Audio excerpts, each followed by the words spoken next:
Welcome to AMP University, where we empower professionals with the knowledge to excel.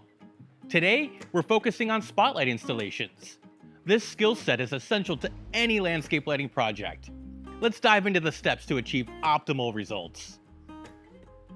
Let's start with the basics, picking the right spotlight. Whether it's an MR16, MR11, or an MR8, think about what you're trying to illuminate. This choice sets the stage for everything that follows. Now, take a good look at where you're planning to place that spotlight. We're talking about angles, avoiding glare, and making sure your light hits just the right spot, like setting up the perfect shot in photography. We want to take a look at the object that we're illuminating and understand where we need to place this fixture to get those optimal results. The first thing that we want to look at when approaching a tree or a topiary is the canopy. And where that canopy extends to, it's typically where that spotlight's going to lay. So in this case, we have a palm. The canopy extends out around 3 feet, so we want to be within that 3-foot mark just about. Going even further, what are our objectives to illuminate, right? Are we trying to illuminate the trunk and the tree and bring out the texture in the bark? Or are we trying to make that canopy pop within the night? Those things are going to help you determine whether I want to focus my illumination on the canopy or if I want to focus my illumination on the trunk line. Got your shovel ready? Check if you're dealing with hard, dense soil or something softer and sandier. This bit of knowledge will save you a ton of effort and help choose the right tool for the job. Based on what you found out about the soil, pick your tool. Dense soil? Grab a fixture auger. Softer ground? A stake stomper is your best friend. Sometimes it's a bit of both. Now that we've determined placement of the spotlight based on the location and object that we're illuminating, we can go through some tools that make installing spotlights much easier. The first tool that I like to use is our stake auger. This auger bit here just attaches to any standard drill and allows you to easily drill out cavities for your stakes to fit into. Another option is the 2-pound rubber mallet. This option allows you to drive stakes into the soil without damaging the stake.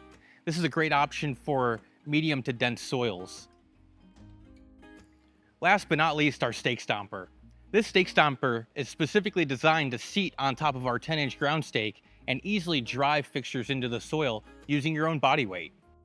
One of my favorite finishing touches for all of my spotlight installations is the brass stake cover. The brass stake cover seats over the 10-inch plastic ground stake to allow a seamless transition from fixture to ground. Time to put that spotlight in its new home.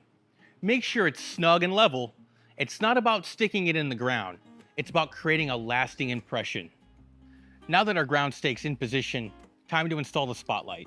So as we go to install our fixture, we want to make sure that this wire is seated within the slot of the fixture,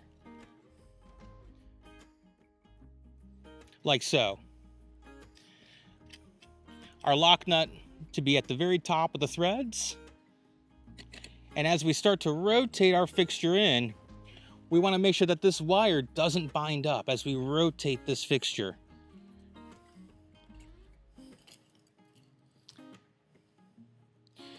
Once we get the perfect position, we back out this lock nut so that the fixture can't turn, and we adjust the pitch accordingly.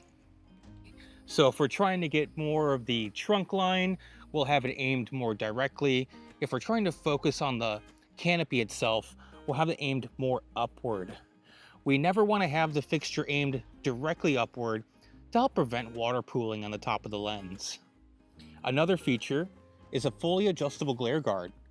This glare guard allows us to prevent glare from our left to right, as well as backwards from the fixture. This also helps tighten and focus the beam to the object that you're illuminating. That concludes our session on spotlight installation. With the right techniques, you can transform any space into a highlighted landscape feature. Thank you for joining us at AMP University. Consider subscribing for more in-depth guides, and don't forget to share your experiences in the comments.